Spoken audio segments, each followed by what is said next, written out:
Credits open to families even if they don't work. A former resident of the Circle of Hope Girls Ranch talks about charges finally handed down against the owners. And Prince William responds to his brother's claims against the royal family. The 4 states' most watched news starts now. Down to one final signature. Tomorrow, the president is expected to sign his nearly $2 trillion COVID relief plan into law. This is KOAM News at noon. I'm Tanya Bach. Topping our first 7 minutes, the Democrat-controlled House and Senate both passed it with no Republican votes. The bill includes checks of up to $1,400 for most Americans. It also extends the weekly $300 in federal unemployment benefits through early September. And it includes a new child tax credit. Individuals making up to $75,000 and couples earning $150,000 will receive $3,600 per child under the age of 6 and up to $3,000 for children ages 6 to 17. That's an increase from the previous $2,000. The new benefit does not require parents to have a job or earn a minimum income. Democrats are pushing to make the credit permanent, while Republicans are offering their own proposals. Well, the rain is here and it isn't leaving anytime soon. Michael Hayslip joins us with a first look at the forecast. It's the big dividing line, Tanya, as far as our temperatures go, and that's exactly where we found our morning thunderstorm activity and where it will continue through the afternoon and evening hours. Cold fronts sagging down on us, and also, too, we had our fair share of storm reports, including 60-mile-an-hour winds in the northwest overnight, and then outside of Greenfield, Missouri, picking up hail later this morning, about 7/10 of an inch in diameter. And now that the cold has sagged down, as temperatures went from the 60s pre-sunrise all the way down to the high 40s, we turn our attention to stabilized conditions in the 50s. But more importantly than what we're seeing as far as how cold it got, it's the amount of rain we're going to pick up. We still have flood watches all throughout southwest Missouri and southeast Kansas into the weekend. And here's why. It's a little bit deceiving when we look at future track, because you look down to the southwest where everything has originated from today. Looks like it's about to clear off, and then all of a sudden, out by Wichita, it just starts once again on Friday. Kind of feeds itself, and Friday into Saturday is where we'll see the heaviest rain. That's right, we only just started for today. All the way from Friday night into Saturday morning, going to have a fair amount of lightning attached with that as well. And then we finally begin to taper off. But that's why we've got the flood warnings in effect, because we're looking at anywhere from 3 to 5 inches. We'll see pockets of 6 inches. Rain persists through Sunday. Cooler temperatures on the backside for the middle of next week. Remember, set those clocks forward 1 hour from Saturday into Sunday. Coming up here in just a little bit, we'll break down our severe thunderstorm risk map. Tanya? All right, thanks, Michael. The Joplin Area Chamber of Commerce starts talks with a major automotive manufacturer. Chamber President Toby Teeter on Tuesday addressed this tweet to General Motors, pointing out the incentives the company could receive if they build a battery manufacturing plant in Joplin. There's also been a page dedicated to the effort on the Choose Joplin website. And yesterday, the Chamber and GM started early discussions, something Teeter is excited about. That's what we're here for. 21st century economic development is not only business attraction and retention, which this leans on, but also cultivating small businesses. It's really important to connect the two. Teeter says if General Motors decides to build in Joplin, it would bring 1,000 jobs to the city. The Missouri Attorney General files charges against the owners of a Cedar County boarding school. Boyd and Stephanie Householder, the owners of Circle of Hope Girls Ranch in Cedar County, Missouri, are now charged with more than 100 felony charges combined. KOAM's Zach Dodge has the latest in the investigation that's being led by the Attorney General. Details of restraints that made it hard to breathe and left bruises. Instructions on how to commit suicide. Accounts of forcing young girls to consume dishwashing liquid, and sexual assault that progressed to statutory rape. It still blows my mind that it actually was even able to happen. Boyd and Stephanie Householder, the owners of the Circle of Hope Girls Ranch in Cedar County, Missouri, have been charged with more than 100 felony charges combined. Details of those charges spanning 49 pages. We believe this to be one of the most widespread cases of sexual, physical, and mental abuse patterns against young girls and women in Missouri history. In August 2020, the state removed around 20 girls from the facility, and the Attorney General's office got involved in November. So far, 16 alleged victims have come forward, giving testimony that spans back to October 2016. It is simply unthinkable to me that this type of behavior and abuse can be perpetrated against those who are so vulnerable. It's about time. They did what they did, and I'm just glad that they're being held accountable for it, something I never thought was going to happen. For more than a year, the householder's adult daughter, Amanda, has been speaking out, taking to TikTok and other social media platforms to shed light on the alleged abuse. This is the outcome she's worked toward, but it's still difficult. No one ever wants to see their parents go to jail, but they did this. They are being held accountable for their own actions. I'm more frustrated at the fact that it took this long for anything to be done.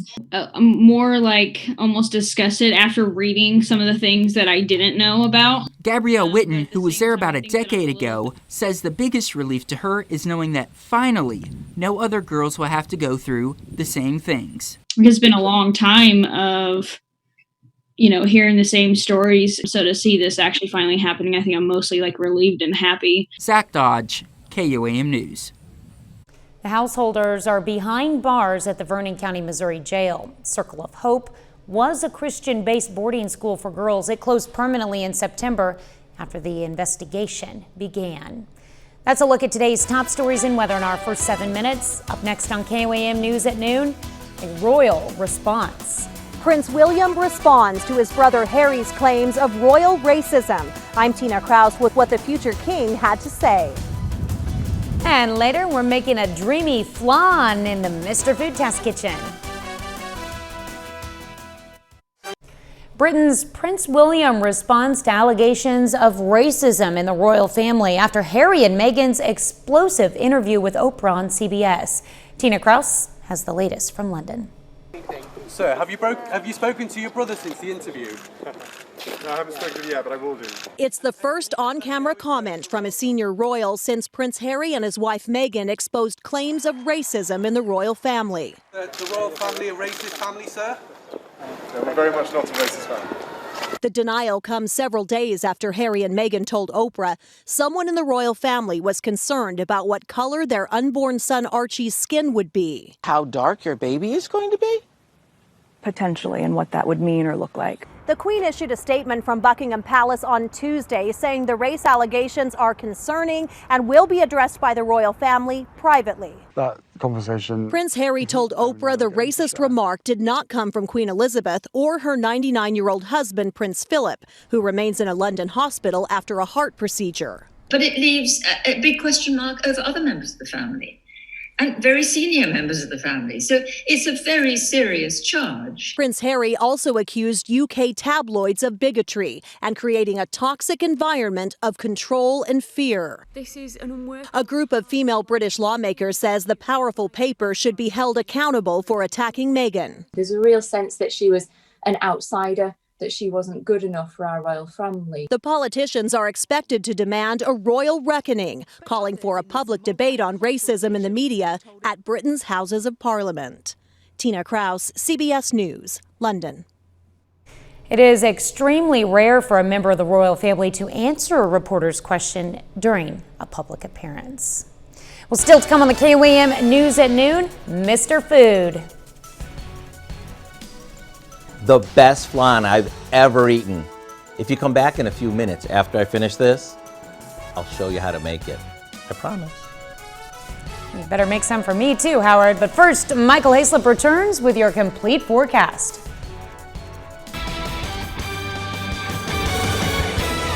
Truly does feel like the beginning of rain coverage 2021. And we'll start with our immediate threats. That's not to say we didn't have multiple storm reports coming off of last night and through this morning.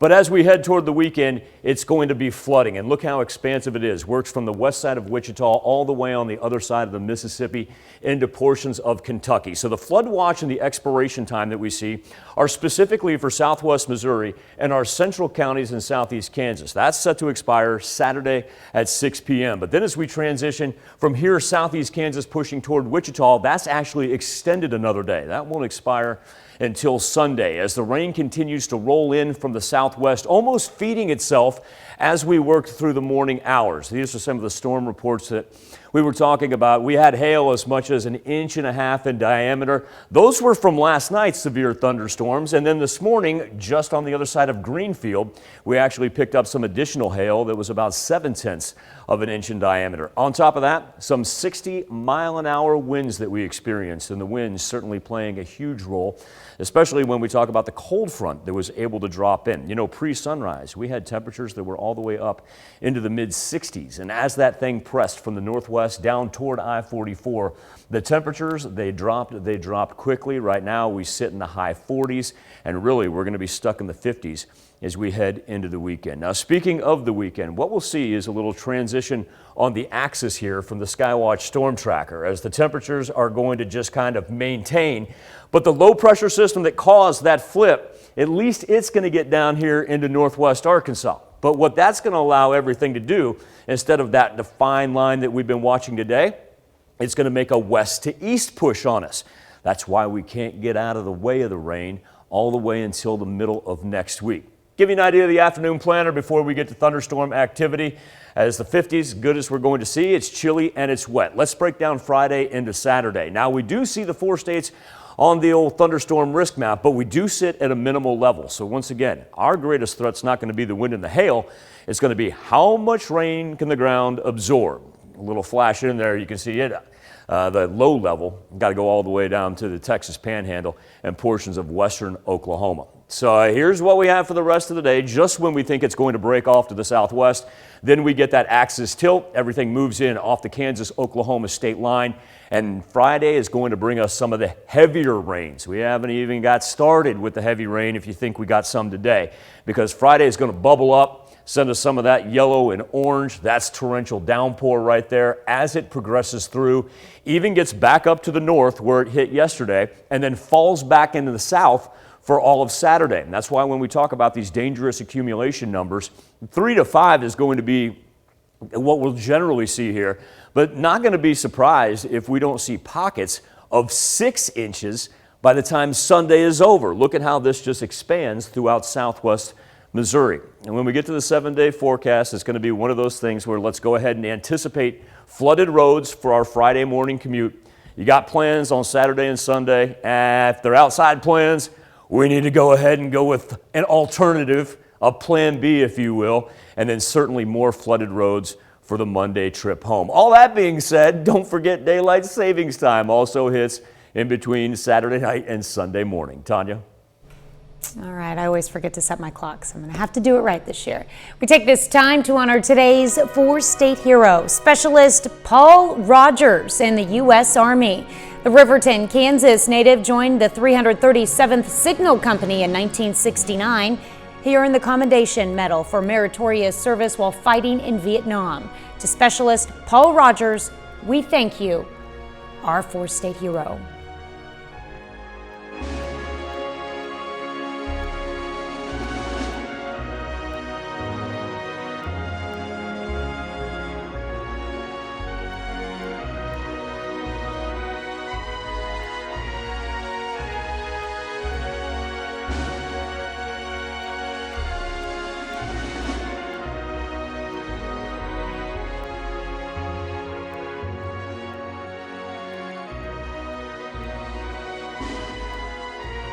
Today, Howard shares a Latin-inspired recipe that dreams are made of. He calls it Dreamy Flan, and we're making it in the Mr. Food Test Kitchen.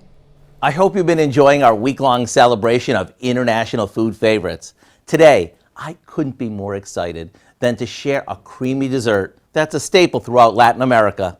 Of course, I'm talking about flan. Just saying the word gets my mouth watering. So, what do you say I show you how to make this? To make the caramel topping that flans are known for, we heat some sugar in a skillet, and once it's amber in color, we pour it into a cake pan and swirl it like this.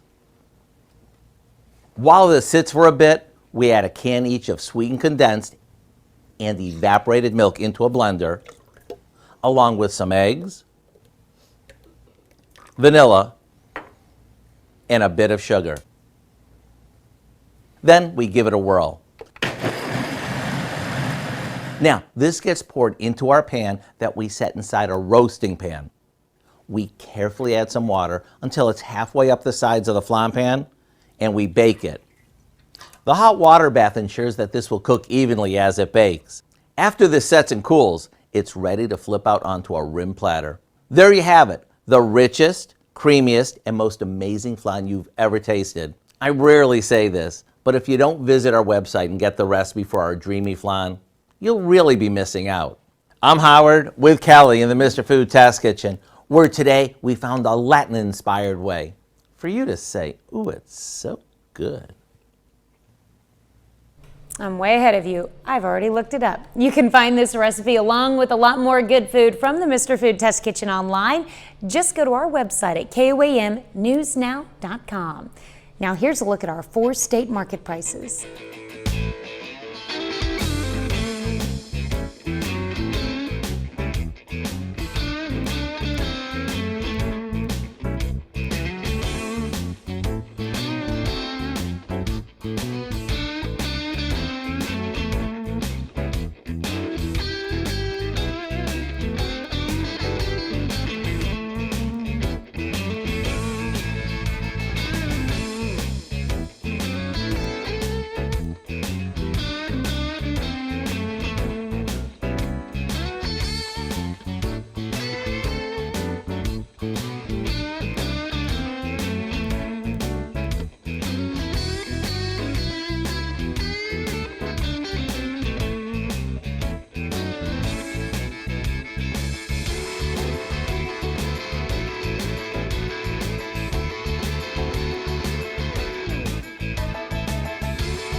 Looking at rain just keeps on coming down all the way into the middle of next week. Remember, we've got flood watches for not only southwest Missouri that expires Saturday, but southeast Kansas. Those flood watches run all the way into Sunday, 3 to 5 inches by Sunday easily. Know the roads in your community, know what's flooded, and let's go ahead and start avoiding them now. All right, Dal, what do we have coming up tonight at 5? Well, at 5 during this Women's History Month, we're going to introduce you to a woman blazing trails from Africa to Switzerland.